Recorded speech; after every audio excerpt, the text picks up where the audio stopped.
샬롬 삼국지 7권 8번째. 내가 들으니 금병산 속에 한 이인이 있어 도호를 자허상인이라 하는데 사람이 죽고 사는 것과 귀하게 되고 전해지는 걸 모두 안다고 하네. 마침 오늘 우리가 바로 그 금병산을 지나가게 되니 한번 그 사람을 찾아가 세상 일을 물어보는 게 어떤가. 밤을 낮처럼 달려가야 할 급한 행군길에 잠옷 엉뚱한 소리가 아닐 수 없었다. 장님이 그런 유괴의 말에 퉁을 놓았다. 대장부가 군사를 이끌고 적과 싸우러 가면서 어찌 사냐에 숨어 사는 사람을 찾아 그런 한가로운 짓거리를 하려는가. 그래도 유괴가 우겨댔다. 아닐세, 옛 성인이 말하시기를 지극한 정성으로 돌을 닦으면 앞날의 일도 알 수 있다 하였네. 그럴 만한 고명한 이가 있다면 그에게 앞일을 물어 길한 일은 따르고 흉한 일은 피하는 게 좋지 않겠는가. 그러자 나머지 세 장수도 기가 쏠깃해 유괴의 말을 따르기로 했다. 한시가 바쁜 행군길에 장수 되는 자들의 이 모양이니 유장의 운은 이미 다해 있는 것이나 다름없었다. 잠시 행군을 멈추게 한 네 장수는 50여 기만 거느리고 금병산에 이르러 지나가는 나무꾼에게 길을 물었다. 나무꾼은 대답 대신 손가락을 들어 높은 산 꼭대기를 가리켰다. 그곳에 자허상인의 거처가 있는 모양이었다. 내 장수가 헐떡이며 산 꼭대기로 올라가니 과연 깨끗한 암작 하나 있었다. 상인을 시중드는 듯한 아이 하나가 집 앞에 나와 서 있다가 그들 내 장수를 맞아들이며 이름을 물었다. 내 장수가 차례로 이름을 대자 아이는 그들을 암자 안으로 인도했다. 자허상인은 골불로 짠 돗자리 위에 단정히 앉아 있었다. 네 사람은 엎드려 절한 뒤에 앞일을 물었다. 자허상인이 가만히 고개를 저으며 말했다. 빈도는 사냐에 숨어 사는 쓸모없는 늙은이 외다. 그런 일을 어찌할 수 있겠소. 그래도 유괴는 물러나지 않고 2번, 3번 정했다. 이에 자허상인은 동자를 불러 종이와 붓을 가져오라 이른 뒤 8구로 된 글을 써서 유괴에게 건네주었다. 왼쪽에는 용, 오른쪽엔 봉 거느려 서천으로 날아드네. 새끼봉은 땅에 떨어져도 누운 용은 하늘로 솟는구나. 하나를 얻으며 하나를 잃으면 하늘에 정한이치 때를 보아 움직여서 죽음길에나 들지 않도록 하라. 서촉의 앞날뿐만이 아니라 그들 네 사람의 운수까지도 싸잡아 말하고 있는 굵기였다. 그러나 유괴는 그걸 알아듣지 못하고 또 물었다. 우리 네 사람의 운수는 어떻습니까? 자허상인이 미미하게 웃으며 대답했다. 정한 운수는 피하기 어렵소이다. 그걸 구태여 물어서 무얼 하겠소. 그래도 유괴가 거듭 물었으나 자허상인은 두 눈을 꽉 감고 자는 듯 응답이 없었다. 내 장수는 하는 수 없이 금병산을 내려왔다. 유괴가 무언가 마음에 걸리는지 걱정스레 말했다. 선인의 말이니 아니 믿을 수가 없소. 끝에 두 구절이 아무래도 마음에 걸리는구려. 다 미친 늙은이의 헛소리요. 그 말을 들어 무슨 득이 있겠소. 장임이 대수롭지 않다는 듯 유괴에게 핀잔을 주며 말 위에 뛰어올랐다. 그럭저럭 낙성에 이른 네 장수는 인마를 나누어 험한 길목에 배치하고 유비를 막을 채비에 들어갔다. 유괴가 다시 나서서 다른 셋에게 말했다. 낙성은 성도를 지키는 담벼락과 같으니 이곳을 잃으면 성도 또한 보전하기 어렵네. 우리 네 사람이 의논해서 2사람은 안에서 성을 지키고 2사람은 밖으로 나가 진을 치도록 하는 게 어떻겠나. 성 앞에 있는 상기슭이 험하니 거기에 의지해 2채의 진을 벌려두면 적병이 함부로 이 성을 넘보지 못할 것이네. 그러자 냉포와 등현이 말했다. 우리 두 사람이 나가서 진체를 세워보겠소. 의논이고 뭐고 할 것 없이 절로 일이 풀린 셈이었다. 유계는 몹시 기뻐하며 냉포와 등현에게 군사 2만을 나누어 주고 성에서 60리 떨어진 곳에서 따로이 진체를 세우게 했다. 그리고 자신과 장임은 남은 3만을 이끌고 낙성을 지키면서 그들과 안팎으로 호응하기로 했다. 그 무렵 부수간의 유비는 방통과 더불어 낙성을 칠 의논을 하고 있었다. 호련 사람이 와서 알렸다. 유장이 내 장수를 뽑아 보냈는데 그중 냉포와 등현은 2만의 군사를 이끌고 성박 60리 되는 곳에 2개의 큰 진체를 세웠다고 합니다. 그렇다면 낙성을 치기 전에 우선 냉포와 등현의 진체부터 두들겨 부숴야 할 판이었다. 유비가 여러 장수들을 불러놓고 물었다. 누가 앞장서서 적공을 세워보겠는가? 가서 그 두 적장의 진체를 뺏어볼 사람은 나서라. 이 늙은이가 한번 해보겠습니다. 미처 유비의 말이 끝나기도 전에 늙은 장수 황충이 발을 걷어붙이며 나섰다. 장군께서 먼저 낙성으로 가셔서 냉포와 등현의 진체를 빼앗아 주신다면 반드시 큰 상을 내려 보답하겠소. 유비가 그렇게 선뜻 허락했다. 황충은 남보다 먼저 공을 세울 기회를 얻게 되자 몹시 기뻤다. 그날로 자신이 이끄는 군사들을 정돈하고 떠날 채비를 서둘렀다. 황충이 유비를 작별하고 막 떠나려 하는데 문득 한 장수가 나와 소리쳤다. 황 장군께서는 이미 나이가 적지 아니하신 터에 어떻게 이 힘든 길을 떠나려 하십니까? 제가 비록 재주 없으나 한번 가보았으면 합니다. 유비가 보니 그는 다름 아닌 유연이었다. 황충이 불끈의 위연을 나무랐다. 내가 이미 휘하의 군사들에게 장령을 내렸는데 자네가 왜 나서는가? 감히 내 공을 빼앗아 보겠다는 말인 뜻인가? 장군께서는 늙으셔서 뼈와 살이 이미 전처럼 마르지 아니할 것입니다. 제가 듣기로 냉포와 등현은 둘 다 촉당에 이름난 장수로서 한창 혈기가 성한 젊은들이라 합니다.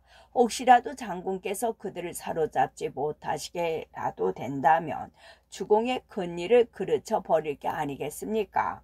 그 때문에 제가 그 일을 대신하려고 나선 것일 뿐 달리 나쁜 뜻은 없습니다.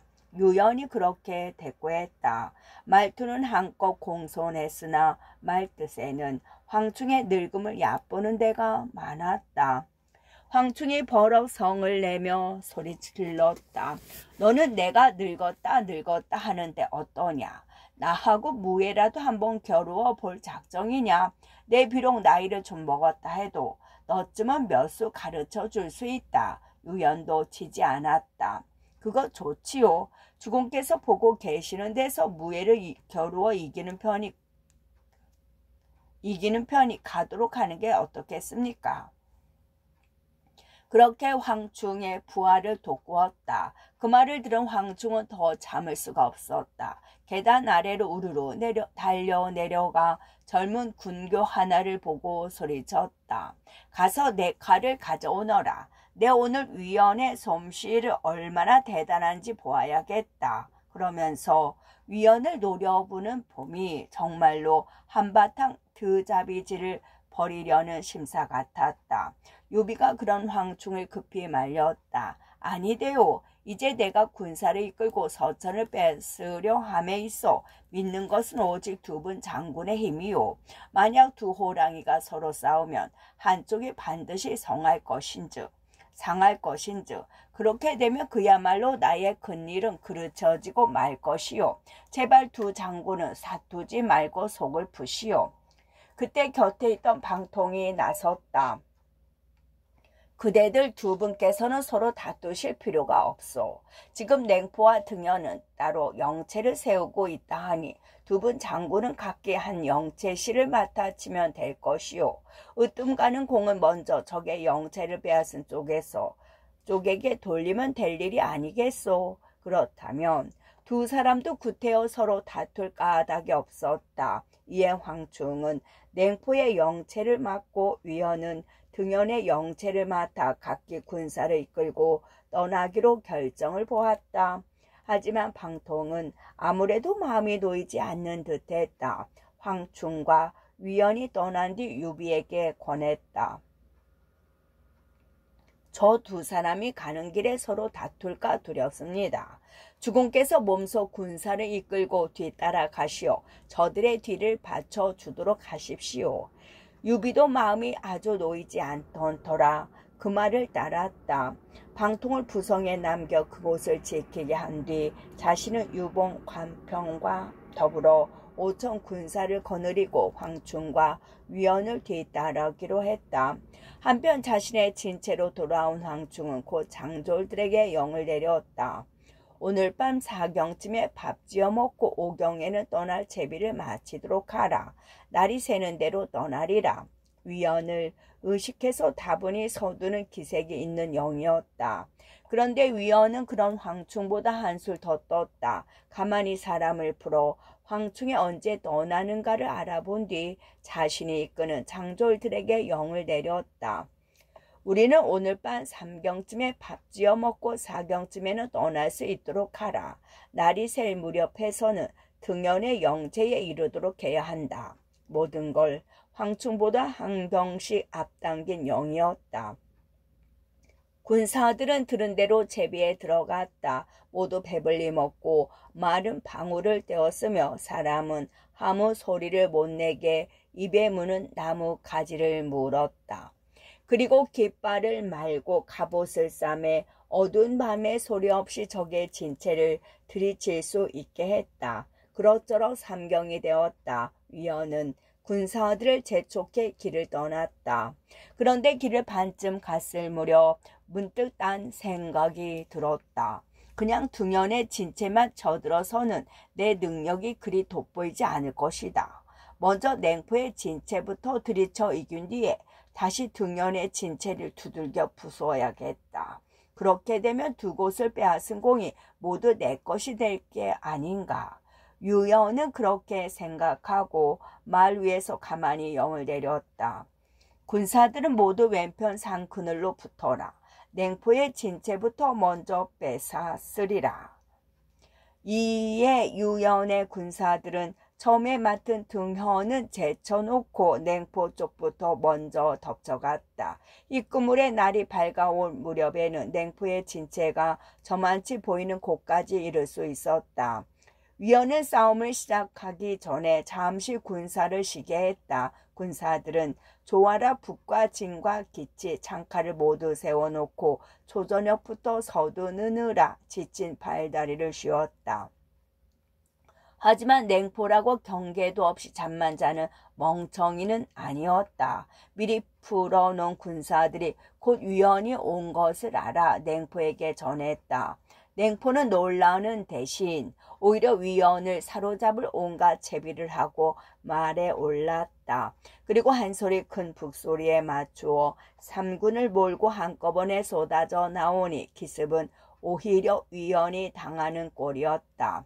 일이 그렇게 되었건만 위원은 조금도 두려워하지 않았다. 거침없이 말을 박차고 달려나가 냉포와 맞붙었다.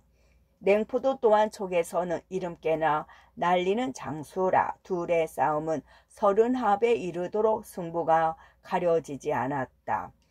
이때 냉포의 군사들이 길을 나누어 위원의 군사를 덮쳤다. 눈 한번 제대로 붙여보지 못하고 밤길을 달려온 위원의 군사들은 사람과 말이 함께 지칠 대로 지쳐 있었다. 거기다가 갑작스런 기습을 받고 보니 견딜래야 견딜 재간이 없었다. 누구라 할 것 없이 뒤돌아서 내빼기 바빴다. 냉포와 싸우던 위원도 등 뒤의 진체에서 나는 어지러운 함성을 들었다. 아무래도 자기 편 군사들이 적을 당해내지 못하고 쫓기는 것 같자 그 또한 절로 기가 꺾였다. 한 칼질로 냉포를 주춤 물러나게 만든 뒤 그대로 말머리를 돌려 달아나기 시작했다. 새끼 봉은 땅에 떨어지고 누운 용은 하늘로 쏟네. 새끼 봉은 땅에 떨어지고 누운 용은 하늘로 쏟네. 대장인 유연이 그 모양으로 쫓기니 나머지 졸개들은 더 말할 나위조차 없었다. 눈사태 지듯 뭉그러져 달아나자 냉포가 이끄는 서천의 군사들은 더욱 힘이 나 뒤쫓았다. 위원이 이끄는 유비의 군사들이 그렇게 한 오리쯤 쫓겼을 때였다. 문득 눈앞에 상그늘에서 북소리가 크게 울리며 한때에 인마가 나타났다. 서천의 또 다른 장수 등현이 이끄는 군사였다. 위원은 어서 말에서 내려 항복하라. 등현이 길을 끊고 서서 기세 좋게 소리쳤다.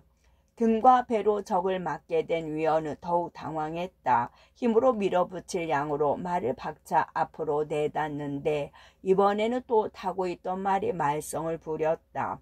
급히 내닫다가 앞발을 잘못 디뎌 불성 무릎을 꿇으며 위원을 내동댕이 쳐버린 탓이었다. 등현이 이때를 놓치지 않고 나는 듯 말을 몰아 그런 위원을 덮쳤다. 창을 번쩍 들어 아직 제대로 몸을 가누지 못한 위원을 한 번에 버리려는 듯 내질렀다. 맹장 위원도 그대로 끝나는가 싶은 찰나 시위 소리와 함께 화살 하나가 날아와 등현의 가슴에 박혔다. 등현이 한 소리 괴로운 외침과 함께 말에서 떨어지자 그곳에서 그 꼴을 본 냉포가 달려 나왔다. 냉포가 이미 정신을 잃은 등현을 구해 말 위로 끌어올리려는데 맞은편 산 그늘에서 한 장수가 달려 나오며 크게 소리쳤다. 노장 황충이 여기 있다. 쥐 같은 무리는 함부로 닿지 마라. 그러고는 칼을 춤추듯 휘두르며 똑바로 냉포에게 덮쳐갔다. 냉포가 창을 들어 맞서 보려 했으나 될 일이 아니었다. 몇 번 어울려 보기도 전에 말머리를 돌려 달아나기 바빴다. 황충이 이긴 기세를 타고 냉포를 뒤쫓으니 싸움투의 형세는 금세 뒤바뀌었다. 한 장수가 말에서 떨어져 죽고 다른 장수가 쫓기는 꼴을 보고 서천의 군사들은 갑자기 어지러워지기 시작했다. 얼마 전에 치솟던 기세는 간 곳 없이 사방으로 흩어져 달아나기에만 바빴다. 위원을 구한 황충은 추격을 늦추지 않고 냉포의 진체 앞까지 휘몰아갔다. 자신의 진체에 이르자 좀 힘이 솟는지 냉포가 다시 말머리를 돌려 황충과 맞섰다. 그럭저럭 8, 9합은 버텼으나 아무래도 냉포는 황충의 적수가 못 되었다. 이미 자신의 왼편 진체는 지키기 어렵다고 여겨 그걸 버리고 오른쪽 진체로 달아났다.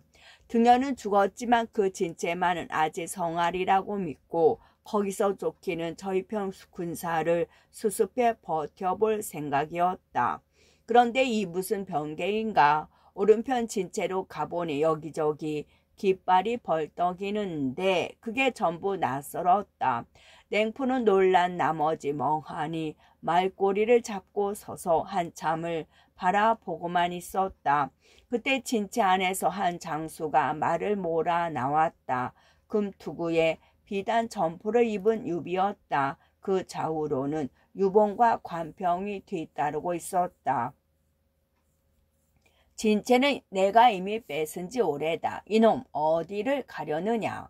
유비가 소리쳐 냉포를 꾸짖으며 항복을 권했다. 방통의 말을 따라 유영과 황충의 뒤를 받쳐주러 왔던 유비는 황충이 승세를 타고 냉포를 뒤쫓자 얼른 길을 바꾸어 등현의 진체를 뺏어 버린 것이었다.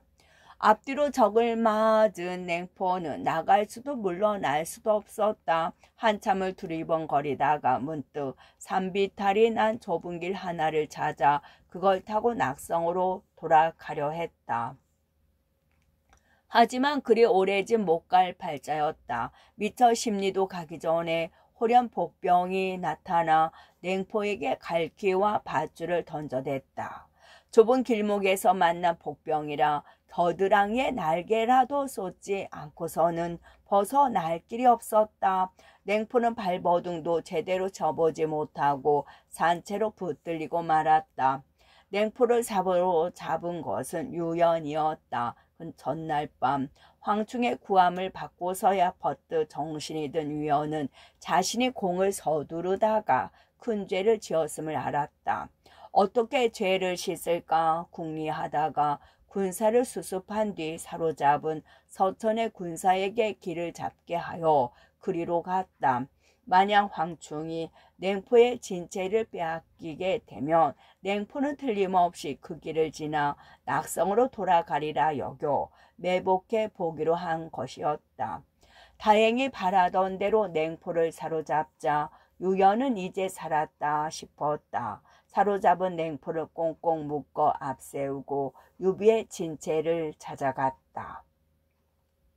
그때 유비는 서천 군사들을 상대로 한창 선심을 쓰고 있었다. 싸움터 모퉁이에 면사기를 세워놓고 아무리 적군이라도 무기를 거꾸로 들고 갑옷을 벗어 던진 자는 죽이지 못하게 했다.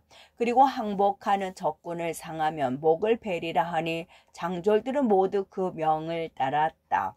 등영과 냉포를 모두 잃어버린 서천의 군사들은 항복만 하면 죽이지 않는다는 걸 알자 모두 무기를 놓고 갑옷을 벗어 던졌다. 유비가 그들에게 다시 말했다. 너희 서천 사람들도 모두 부모와 저자는 있을 것이다. 진심으로 항복하기를 원하는 자는 우리 군사로 거두었을 것이요. 항복하기를 원하지 않는 자는 놓아줄 터이니 모두 돌아가거라. 항복하는 자는 말할 것도 없고 항복하지 않는 자까지 살려서 보내준다니 실로 놀라운 너그러움이 아닐 수 없었다. 거기에 감격한 서천 군사들의 함성은 하늘과 땅을 뒤흔드는 것 같았다. 그런 유비의 진체에 먼저 잃은 것은 황충이었다. 황충은 그 곁에 진체를 내리기 무섭게 유비에게 달려가 말했다. 유연이 군령을 어기고 공을 서두르는 바람에 큰 낭패를 볼 뻔했습니다. 마땅히 그 목을 베어 장졸들에게 널리 군령의 무검을 보여야 할 것입니다. 그리고 전날 밤에 있었던 일을 낱낱이 밝혔다. 듣고 난 유비도 성난 기색을 감추지 못했다. 곧 사람을 보내 유연을 급히 불러오게 했다. 잠시 후 나타난 유연은 냉포를 사로잡은 이를 앞세워 유비에게 용서를 빌었다. 그 뜻밖의 공로에 유비의 성난 기색이 일시에 부러지며 황충을 돌아보고 말했다. 비록 유연은 큰 죄를 지었다고는 하나 냉포를 사로잡은 공 또한 적지는 않소. 아무래도 이 공으로 앞서 지은 죄를 씻어 주어야겠소이다. 그러고는 유연을 보고 엄하게 일렀다.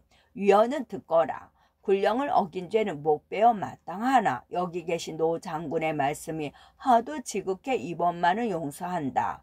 이후 다시는 이번과 같은 일이 없도록 할 것이며 아울러 노 장군께 감사함을 잊지 마라. 마치 황충이 힘써 말리는 바람에 유연을 용서해 준다는 투였다.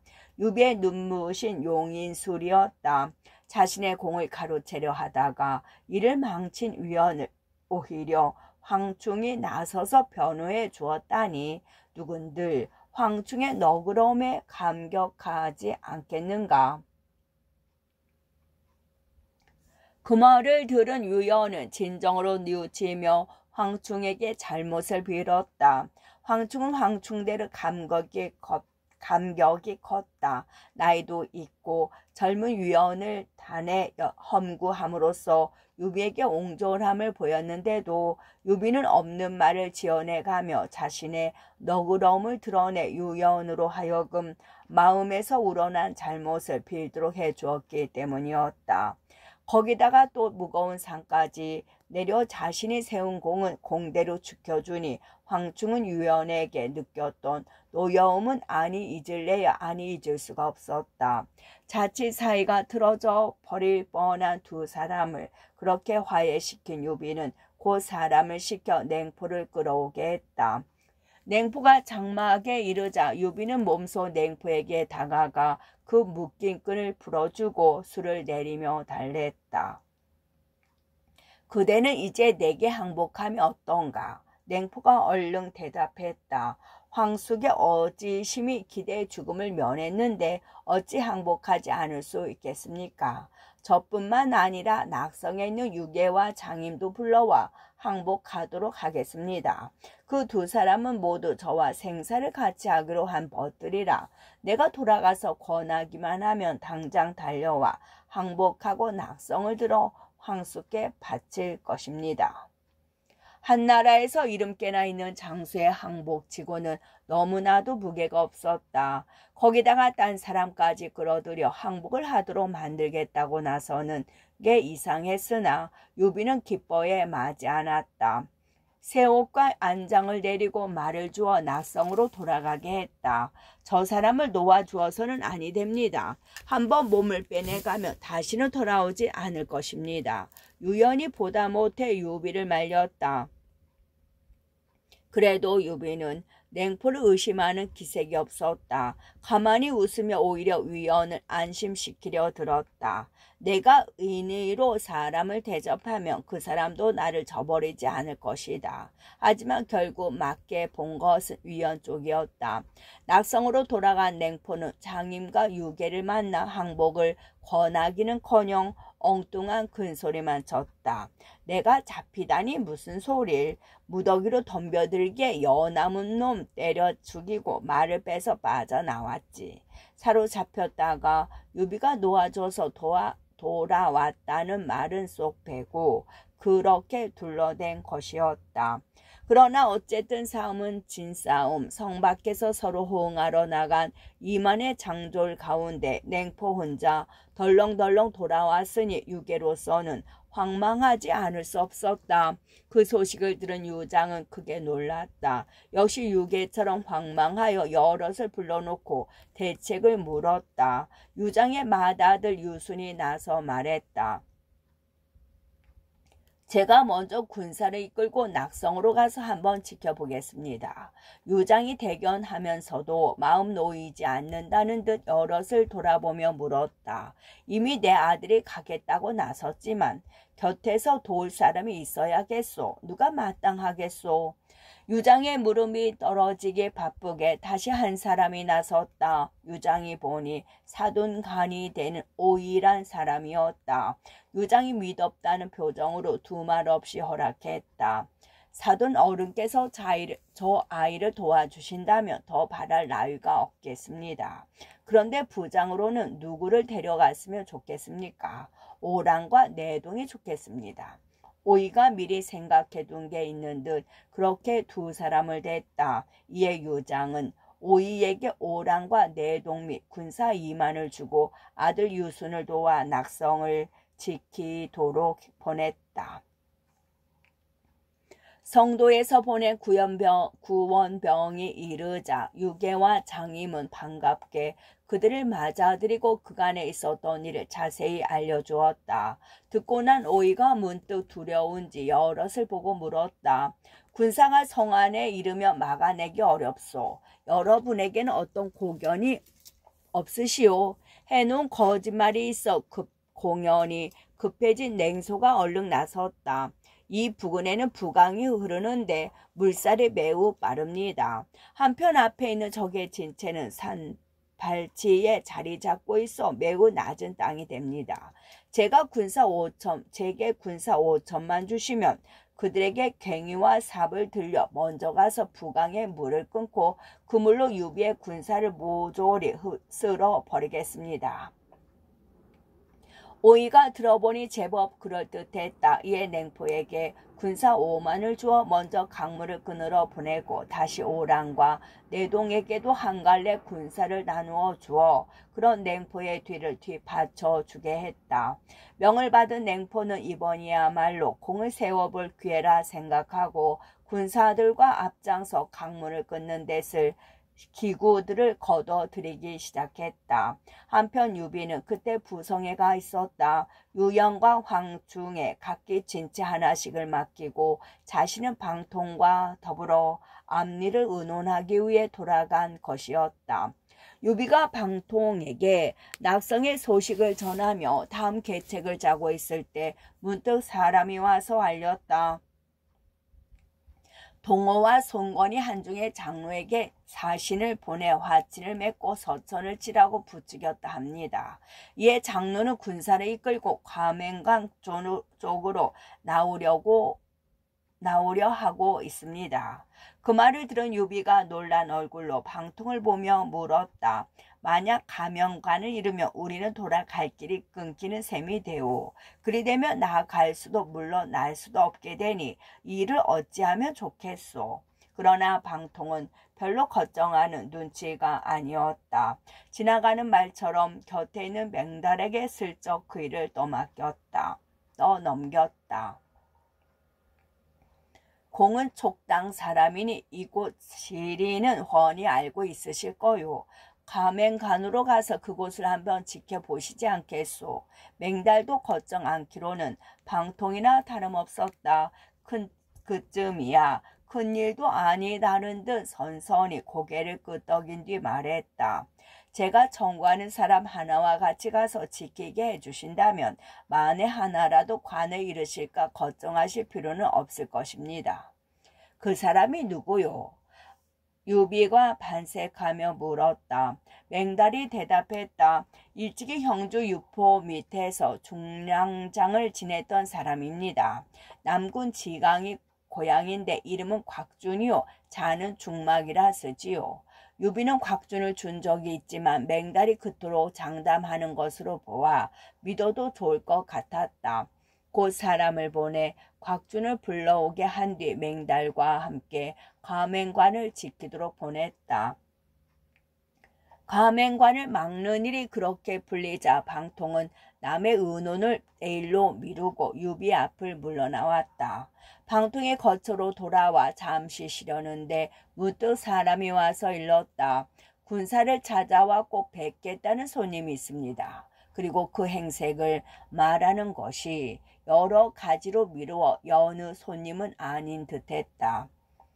여기저기 벌려둔 일이 많아 인재가 아쉬운 때라 방통은 몸소 마중을 나갔다. 그 사람은 키가 8자에 생김이 매우 우람했다. 머리를 짧게 끊어 목덜미까지 풀어내린 데다 옷차림은 몹시 지저분했지만 짐작대로 예사 인물 같지는 않았다. 선생님은 누구신지요? 한참을 살피던 방통이 목소리를 가다듬어 공손하게 물었다. 그러나 그는 대답도 없이 성큼성큼 당 위로 올라오더니 거기 있는 침상 위에 벌러덩 누웠다. 방통은 그런 손님의 행태가 매우 개의적어 2번, 3번 같은 물음을 되풀이했다. 조금만 기다리게나. 나는 그대와 더불어 전하의 큰일을 얘기하러 왔네. 읽고 그 손님이 귀찮다는 듯 대답했다. 눈 아래 사람이 보이지 않는다는 투였다. 방통은 더욱 이상했으나 함부로 그를 대할 수는 없었다. 한참을 살피다가 좌우를 향해 명했다. 무엇을 하는가? 귀한 손님이 왔으니 어서 술과 밥을 내오너라. 우선 대접을 극진히 하며 그 하는 양을 보겠다는 생각이었다. 무언가 그만한 값어치가 있는 것을 지녔기에 감히 그렇게 나올 수 있으리라 짐작한 까닭이었다. 잠시 후 상다리가 휘두르 푸짐한 음식이 나왔으나 손님은 조금도 겸양하는 기색이 없었다. 제 먹는다는 듯 거침없이 먹어대는데 그 먹성이 또한 엄청났다. 이것저것 닥치는 대로 입에 쏟아 넣어 우적우적 씹어 삼키고 술 항아리마저 깨끗이 비운 뒤 다시 침상으로 가 벌러덩 누워 버리는 것이었다. 방통의 궁금증은 더 커졌다. 무언가 중요한 일이 있는데 도통 입을 열지 않을 뿐더러 더 딱한 것은 그 사람이 누군지조차 모른다는 점이었다. 법효직을 모셔오너라. 한참을 궁리하던 방통은 문득 사람을 보내 법정을 불러오게 했다. 법정은 서천 사람이니 어쩌면 그 난모를 손님을 알아볼지도 모른다는 생각에서였다. 방통의 갑작스러운 부름을 받은 법정은 무슨 일인가 싶어 급하게 달려왔다. 방통은 법정을 문 밖에 나가 맞은 뒤 찾아온 손님의 생김새며 행동 거지를 자세히 일러주고 혹시 그 사람을 아는지 물었다. 그렇다면 팽영년이 아닌지 모르겠습니다. 법정이 그렇게 말하며 그 손님이 누워있는 방으로 들어갔다. 그러나 법정이 살펴보기도 전에 상대편이 먼저 법정을 알아보았다. 효직은 그간 별일이 없었는가. 그때껏 평상에 누웠었던 그 손님이 벌떡 몸을 일으키며 법정에게 소리쳤다. 법정도 그를 잘 아는 듯 반갑게 인사를 나누었다. 방통이 그런 법정에게 물었다. 그럼 효직이 잘 아는 분이시오? 그렇습니다. 이 친구는 광한 사람으로 이름은 백냥이요. 자는 영년이라 씁니다. 초땅의 호걸인데 바른 말을 하다가 유장의 노여움을 사서 머리터럭이 잘린 채 남의 종노릇을 한 적이 있지요. 지금 머리칼이 짧은 것은 그 때문입니다. 선비로서 머리칼을 잘리고 남의 종노릇을 하게 되었다면 그것은 죽음에 버금가는 형벌이었다. 유장으로부터 그런 형벌을 받았다면 그에 대한 앙심이 어떠할지는 절로 짐작이 가는 일이었다. 반드시 유장에게는 해롭고 우리 주공에게는 이로운 일을 하러 온 사람이겠구나. 속으로 그렇게 헤아린 방통은 전보다 한층 더 극진하게 팽냥을 대접하며 물었다. 선생께서는 어떤 가르침이 있어 저희를 찾아오셨습니까? 나는 당신들 수만 군사의 목숨을 구해주려고 특별히 찾아왔소. 요 황숙을 뵙고 다 말씀드리겠소이다. 백냥이 그런 엄청난 소리를 했다. 그 말을 들은 법정은 급히 유비에게 그 말을 전했다. 수만 군사의 목숨이 달려있다는 말에 놀란 유비가 만사를 제쳐놓고 백냥을 불러들였다. 지금 나의 수만 군사가 위태롭다니 그게 무슨 말씀이오? 서로 처음 보는 예가 끝나기 무섭게 유비가 물었다. 백냥이 대답 대신 되물었다. 황수께서는 낙성 근처에 나가 있는 앞 진체에 얼마간의 군마를 나누어 두셨을 것입니다.